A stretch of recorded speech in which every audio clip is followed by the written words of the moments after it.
Assalamualaikum warahmatullahi wabarakatuh.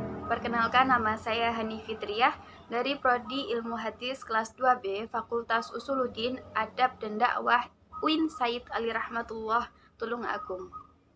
Pada kesempatan ini saya membuat video adalah untuk memenuhi tugas ujian akhir semester 2 pada mata kuliah kajian teks Arab yang dibimbing oleh Bapak Imam Ahmadi MAG. Nah, di sini saya akan memberikan penjelasan mengenai kitab Badi'il Wahyi atau bab permulaan turunnya wahyu yang ada pada kitab Sahih Bukhari. Dan penjelasannya saya ambil dari kitab Fathul Bari, yaitu salah satu kitab syarah atau penjelasan dari kitab Sahih Bukhari sendiri yang dikarang oleh Al-Imam Ibnu Hajar Al-Asqalani. Nah, pada kitabul Badi'il Wahyi tersebut saya mengambil hadis yang kedua dari kitab Sahih Bukhari yang berbunyi Bismillahirrahmanirrahim. Hadatsana Abdullah bin Yusuf qala ahbarana Malik an Hisham bin Urwata an abihi an Aisyah ummul mukminin radhiyallahu anha annal Harits bin Hisham radhiyallahu anhu sa'ala Rasulullah sallallahu alaihi wasallam faqala Ya Rasulullah kaifa yatikal wahyu faqala Rasulullah sallallahu alaihi wasallam ahyanan ya'tini misla salatil jarasi wa huwa ashadduhu alayya fa yafsimu anni wa qad aitu anhu ma qala wa ahyanan yatamathalu li al malaku rajulan fayukallimuni fa'i ma yaqulu qalat Aisyah radhiyallahu anha walaqad ra'aituhu yanzilu alayhi al wahyu fil yawmi syadidil bardi fa yafsimu anhu wa anna jabinahu la yatafassadu araqa, yang artinya telah menceritakan kepada kami Abdullah bin Yusuf berkata, telah mengabarkan kepada kami Malik dari Hisham bin Urwah dari ayahnya dari Aisyah ummul mukminin radhiyallahu anha bahwa Harits bin Hisham bertanya kepada Rasulullah sallallahu alaihi wasallam, "Wahai Rasulullah, bagaimana caranya wahyu turun kepada engkau?" Maka Rasulullah sallallahu alaihi wasallam menjawab, "Terkadang datang kepadaku seperti bunyi gemerincing lonceng. Dan cara itu adalah yang paling berat buatku. Lalu berhenti sehingga aku dapat mengerti apa yang ia sampaikan. Dan terkadang datang malaikat menyerupai seorang laki-laki lalu berbicara kepadaku, maka aku ikuti apa yang ia sampaikan." Aisyah berkata, "Sungguh aku pernah melihat turunnya wahyu kepada beliau pada suatu hari yang sangat dingin. Dan saat wahyu terputus dari beliau, dahi beliau mengucurkan keringat." Nah, dari sini saya akan menjelaskan penjelasan dari teks-teks yang ada pada hadis tersebut. Yang pertama adalah mengenai Ummul Mukminin. Kata Ummul Mukminin diambil dari firman Allah, tepatnya yaitu penggalan dari surat Al-Ahzab ayat 6 yang berbunyi Bismillahirrahmanirrahim wa azwajuhu ummahatuhum, yang artinya istri-istri Nabi adalah ibu-ibu mereka. Mereka di sini maksudnya adalah kaum muslimin. Dalam hal apa? Mereka seperti ibu-ibu mereka dalam hal menghormati dan juga dalam hal tidak dibolehkannya menikahinya. Nah, yang kedua yaitu tentang tentang teks tentang Harits bin Hisham, tepatnya yang kedua yaitu tentang Harits bin Hisham. Beliau adalah seorang dari Bani Makhzumi. Beliau masuk Islam pada saat pembukaan kota Mekah atau pada waktu peristiwa Fathu Mekah. Beliau adalah salah satu saudara sahabat pada saat itu, dan juga beliau adalah saudara kandung dari Abu Jahal.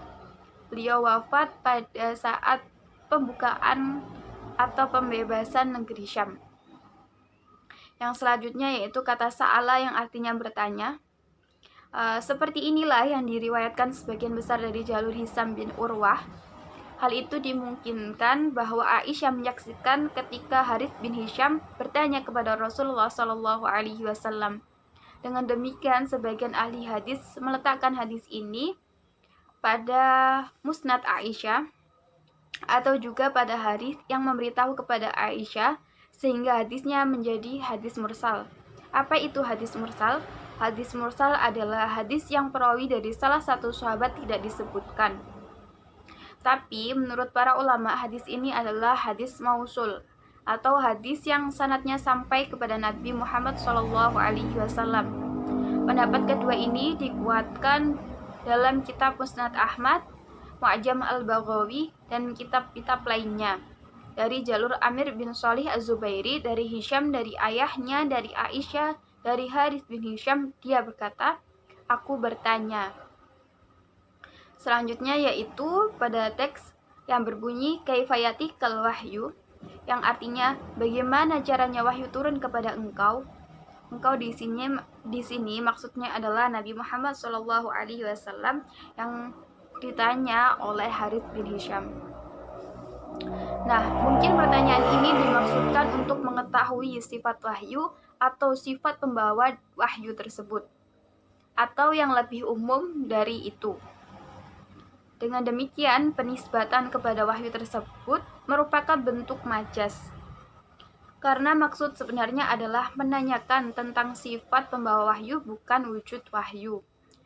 Ismaili berkata, hadis ini tidak sesuai apabila diletakkan pada bab ini, tetapi yang lebih cocok adalah hadis setelahnya. Sedangkan hadis ini tentang Kitabul Bad'il Wahyi ini, atau hadis kedua dari bab Kitabul Bad'il Wahyi ini, adalah cocok dimasukkan dalam bab cara turunnya wahyu, bukan bab permulaan wahyu turun.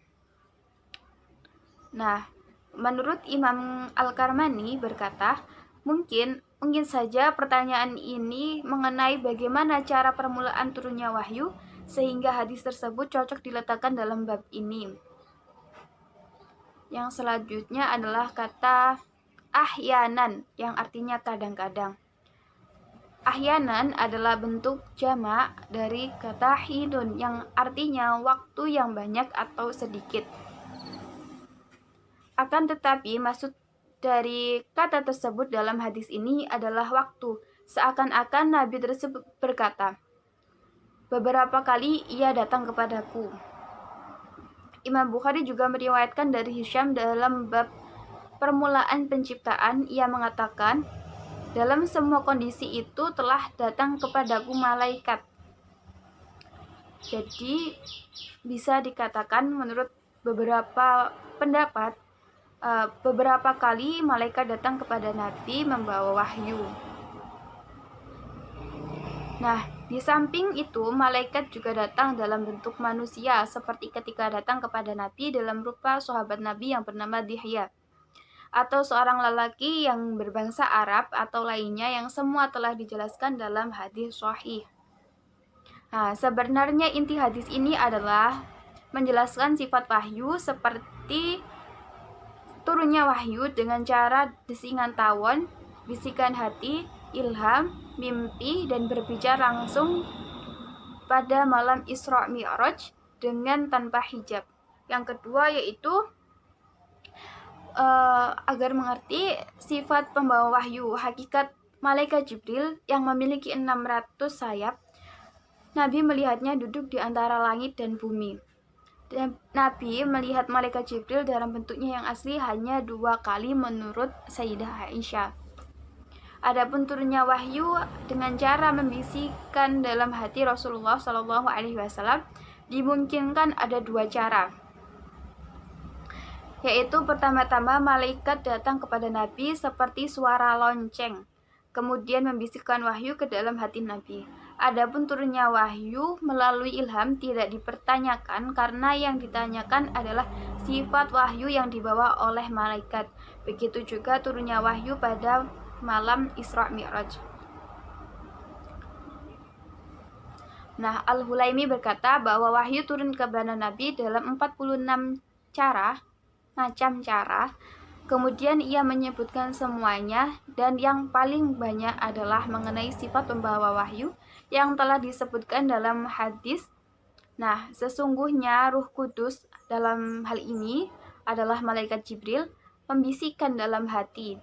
Hadis ini diriwayatkan oleh Ibnu Abi Dunya dalam bab Qanaah.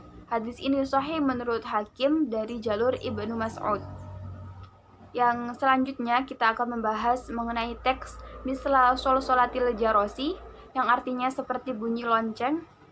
Dalam riwayat Muslim dikatakan, solsolah artinya suara yang dihasilkan dari benturan antara besi. Kemudian kata tersebut dinisbatkan kepada semua suara yang menimbulkan denging. Sedangkan jaros adalah lonceng kecil yang digantungkan pada kepala hewan. Al-Karmani mengatakan bahwa jaros adalah gentongan atau lonceng kecil yang di dalamnya ada potongan kuningan dan digantungkan di leher unta. Apabila unta itu bergerak, maka lonceng itu akan berbunyi.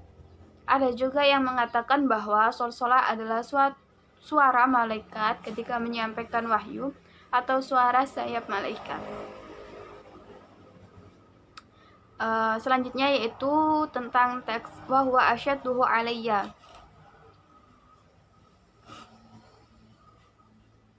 yang artinya itulah yang sangat berat buatku atau bagiku, bagi Rasulullah Shallallahu Alaihi Wasallam. Nah, kita dapat memahami dari statement beliau tersebut bahwa semua wahyu itu berat. Akan tetapi wahyu yang diterima Nabi dalam bentuk atau dengan disertai bunyi lonceng adalah yang paling berat. Karena memahami perkataan dengan bunyi lonceng jauh lebih sulit dibandingkan memahami perkataan secara langsung. Sebagian ulama mengatakan bahwa berat atau sulitnya menerima wahyu bertujuan agar Nabi lebih berkonsentrasi dalam menerima wahyu. Ulama lain mengatakan bahwa cara turunnya wahyu seperti ini biasanya membicarakan masalah azab atau ancaman, meskipun pendapat ini masih diperselisihkan. Sekian penjelasan yang bisa saya sampaikan. Mohon maaf bila banyak kekurangan dan kesalahan. Assalamualaikum warahmatullahi wabarakatuh.